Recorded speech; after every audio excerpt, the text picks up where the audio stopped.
de Facial Experience e nós já estamos aqui na nossa house, na nossa casa de vidro e continuamos com o nosso Facial Talks.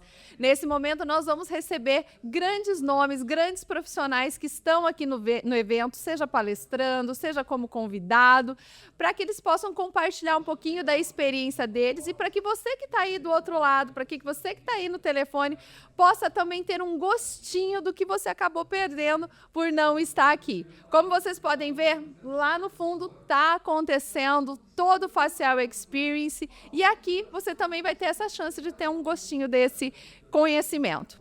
Eu começo o dia de hoje falando com ele, professor Alexandre Lira. Ele já esteve aqui ontem, nós conversamos super sobre fios, adorei a nossa conversa de hoje. E hoje a gente vem trazer ele, que é uma referência como profissional que trabalha nessa área, para que ele traga um outro aspecto dos fios, para que você possa, inclusive, ter um pouquinho mais de segurança na hora de trabalhar com eles aí dentro do seu consultório. Seja muito bem-vindo, professor. Obrigado, sempre um prazer estar aqui com você.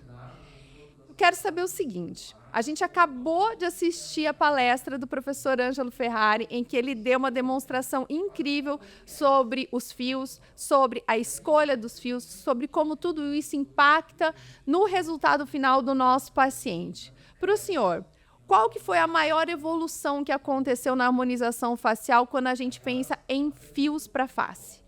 Quando a gente busca fio, a gente tem que entender produto fio, que a gente estava conversando ontem, né? A gente tem que entender a física, a mecânica deles, né? Então, um dos pontos que eu acho que melhorou muito para fio é ter fios bidirecionais e multidirecionais. Ou seja, você entender essa mecânica desses dois fios é muito importante para você ter um resultado melhor. E as indústrias buscam sempre nos dar segurança. Até foi abordado aqui por ele, né? Ou seja, a importância de a gente poder reverter o processo. Se eu estou colocando o fio e errei o plano, como eu faço para corrigir isso? Toda empresa busca isso, ou seja, a indústria não quer trazer problema para o cliente e nem quer que o cliente reclame da gente. Então, eu até trouxe aqui para te mostrar, existe um artifício que o fio da Allure Medical tem esse grip, que é essa pecinha aqui, ó, que é desconectável, que você trava o fio. A partir que você trave o fio e o fio é um fio liso, ou seja, o anzol não tem garra, você pode recuar o momento que você quiser. Você torna uma cânula não reversível em uma cânula reversível e nesse caso, com esse dispositivo, você não precisa ficar segurando o fio, que é o que às vezes lá atrás a gente fazia, né? Então isso transforma. Isso pode ser usado no início ou, por exemplo, você está usando, você pode nem utilizar, você está usando, se você, errei, aí você trava e volta. Então não é nem necessário que você faça no início. O que você não pode fazer é, se você errar, você recuar sem estar travado. Então, assim, é mais uma forma, tanto a ponta W, que é uma ponta não perfurante, são formas que a indústria nos dá de segurança, porque fio sempre foi aquele papo de eu tenho medo de fio, eu acho que eu vou errar e não tem como corrigir. Então a indústria trabalha para isso, e no caso da Allure, a gente trabalha com essa pecinha que chama grip, que a gente faz esse travamento para facilitar, para dar mais segurança ao usuário. Muito bom, adorei. E isso também ajuda na parte da biossegurança, porque evita que a gente fique tocando constantemente no fio. Por mais que a gente esteja ali dentro de um ambiente o mais seguro possível, né, microbiologicamente falando, também facilita para que a gente não acabe contaminando áreas que não seriam interessantes, né? Que esse também é um grande medo quando a gente trabalha com fio. O fio, assim, o fio ele age de uma forma se ele entra sem ter nenhuma contaminação. Se ele é contaminado, a reação dele é totalmente diferente. A biologia muda completamente, a resposta celular muda completamente, porque ele entende que houve uma invasão de um micro-organismo. Se o organismo entende que só entrou o fio, as células são importantes, o ataque ao fio, para fazer a indução colágena, que nada mais é que uma defesa do invasor, que é o corpo estranho, o fio. Mas isso é muito importante, a gente sempre trabalhar com asepsia, sempre trabalhar com tudo que a gente pode para evitar a intercorrência. Eu sempre falo o seguinte, intercorrência a gente tem que saber sair. Mas o melhor dos mundos é não entrar. Exatamente. Né? Esse é o ponto. A melhor intercorrência é aquela que a gente sabe evitar antes que ela venha acontecer. Vida feliz, sem problema. Essa é a nossa clínica que a gente tem que ter diariamente. Muito mudou no mercado dos fios nesses últimos anos. Muitas vezes o profissional que está aí do outro lado, ele acha que hoje a gente tem praticamente 2 tipos de fios disponíveis, que é o fio especulado ou de tração ou até mesmo o fio liso. Ali dentro da Allure, qual que é esse diferencial? Que tipos de fios que vocês têm, além desses mais clássicos e mais tradicionais? O fio, assim, a gente usava o fio parafuso, a gente entendia lá atrás que ele volumizava. E na realidade o fio parafuso ele não consegue manter essa estrutura, o tecido achata ele. E quando achata gera cruzamentos que são muito bons pensando na bioestimulação. Agora vieram os novos fios volumizadores, ou seja, de uma vez só você coloca uma quantidade de PDO muito grande. Um ponto que eu vejo que o mercado tem que entender é que a USP, que é o diâmetro do fio, isso é muito importante quando a gente entende de volumização. 2 motivos. Primeiro, num fio multifilamentar, quando você tem vários filamentos, fios mais espessos, não é quantitativo. Eu vejo o mercado tentando passar a seguinte mensagem: o meu tem 10 e o outro tem 8. O de 8, se ele tiver uma USP maior, que é o caso até da Lu, ele volumiza muito mais do que tem 10. Porque não é quantitativo, é a espessura que manda quando eu penso em volumização.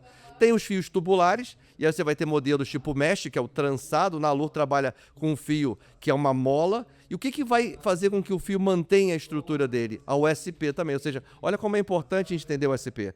Não é só volumização, mas a capacidade daquele tubo manter a estrutura dele quando ele tem uma força tecidual sobre ele. Se eu pego um tubo de uma espessura 7-0, eu aperto ele fica bem molinho. Se ele tem uma USP 4-0, que é o nosso caso, você não consegue. Então o USP manda também, não só na volumização, como também na capacidade de manter aquele formato. Eu acho que os fios eles acabam sendo tão versáteis na nossa rotina clínica. Eu uso muitos, desde para linhas mais suaves, para melhorar ali as linhas de sono, gosto de esse estímulo pontual de colágeno e também na parte corporal. Ele não é tão explorado na parte corporal, mas a gente consegue promover muita melhora de pontos de fibrose de celulite com o uso pontual do fio. Tem alguma visão maior também para aplicação desses fios em área corporal, além desses casos mais pontuais? Eu trabalho eu sou dentista, facial. Trabalho a facial e pescoço, mas eu converso com muita gente do corporal, porque meu trabalho é a parte mecânica do fio, né? Sim. Mas eu acho que tem hoje a área íntima está muito forte, né? Isso. A área íntima cresceu muito com o fio, né? E a gente tem conversado muito com eles. Mas a ideia é sempre essa, independente de onde eu vou aplicar, qual é o plano, porque cada parte tem um plano mais específico ou não. Eu acho que o rosto é muito desafiador, porque é uma curva e tem vários músculos cruzando, e a parte corporal exige só um conhecimento mecânico, ou seja, qual é a força que eu estou fazendo ali, para que aquele fio, se for um fio, no caso de reposicionamento de tecido, quantos fios eu vou botar e qual a garra que eu vou escolher. Se for para bioestimular, qual é a espessura e qual o comprimento. Porque a gente quer fios maiores, já que o corporal exige áreas maiores que você não gaste tanto fio. E quantidades maiores, né? Exatamente. Eu sempre falo que o desafio, maior. quando a gente trabalha na estética corporal, que é mais o meu segmento, é que o paciente ele precisa também entender, né, ter essa visão também do profissional, de que a gente vai precisar de quantidades muito maiores de produto para que a gente consiga sustentar, porque são tecidos maiores. Para que a gente consiga realmente proporcionar o resultado. E sempre quando a gente pensar em quantidade, em volume, lembrem sempre de USP. Porque quando você passa de uma USP 7-0 para uma 6-0, é mais do que o dobro da quantidade de PDO. E muita gente fala, é tudo fininho. Mas é um fininho que faz grande diferença. Ele faz muita diferença. O professor Ângelo falou sobre a necessidade do estudo multidisciplinar para que a gente consiga entregar bons resultados, inclusive com o uso de fios. Sim, perfeito. Ele foi perfeito. Ou seja, hoje é uma construção. Se eu preciso que a célula haja sobre o fio para que essa indução colágeno aconteça, eu tenho que entender que eu tenho que, antes de pensar em qualquer coisa, trabalhar a pele. Se eu quero volumizar pontualmente, eu tenho que entender que existe ácido hialurônico para fazer aquele serviço. Então, cada ferramenta que nos dão, a gente tem que saber construir. É uma construção e essa pegada de entender que para construir um resultado que me dê longevidade, eu tenho que usar todas as ferramentas. Eu tenho que usar gerenciamento de pele, eu tenho que usar toxina botulínica, eu tenho que usar ácido hialurônico e talvez a sequência do ácido com fio possa mudar, porque depende do rosto. Mas a base, o início, tem que fazer. E eu digo mais, não tem que fazer só antes, porque o excesso de colágeno, que o fio fica ali há muito tempo, induzindo o excesso de colágeno para a pele, às vezes não faz bem, porque ela fica rígida, e eu preciso que dê a fluidez na minha matriz extracelular. Então o gerenciamento é sempre, Não é só antes, é sempre a gente tem que estar trabalhando pele. E, professor Alexandre, qual que é o papel do profissional, nós profissionais dentro da clínica, para educar o paciente, para que ele perca essa visão que muitas vezes foi difundido na mídia de que o fio vai salvar ele de uma forma única? Porque hoje a gente vê na ciência, hoje a gente já está conversando aqui sobre a necessidade dessa abordagem multicamadas, né? E por muito tempo foi difundido na mídia que o fio ia salvar ele, né? Que era só fazer um fiozinho aqui e que ia estar tudo resolvido. Como que a gente educa esse paciente dentro da clínica? Isso aí é o grande problema comercial da causa, né? Ou seja, quando você quer vender produtos, às vezes você bota só facilitador para ele e acaba prejudicando o produto. Né? Às vezes, na ânsia das empresas quererem vender, acabam achando que só vendendo a ideia do fio.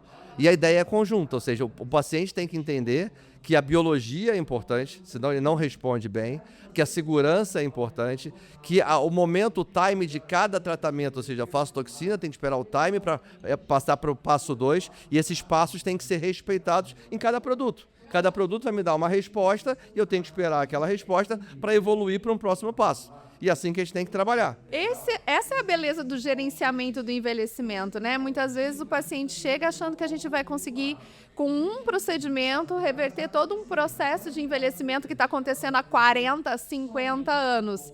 Mas cabe todos nós profissionais continuarmos nos atualizando e trazer toda essa visão de gerenciamento. Eu tenho um ponto que é o seguinte: nós somos profissionais que criamos a cada fase do nosso paciente buscar o mais belo que ele tem. Nós não somos deuses de parar envelhecimento, como essa ideia às vezes tenta vender para o nosso cliente. E se ele está vivo, graças a Deus, graças ele está envelhecendo. Então isso é envelhecendo. importante, a gente estabelecer isso para o nosso cliente, entendeu? A gente não vai parar o teu envelhecimento, a gente vai qualificar o seu envelhecimento. Esse é o ponto. Ai, adorei. Muito obrigada, professor. Mais uma vez, obrigado. Abrilhantou novamente nosso podcast aqui nessa manhã. Muito obrigada pela sua participação. Muito obrigado. Moving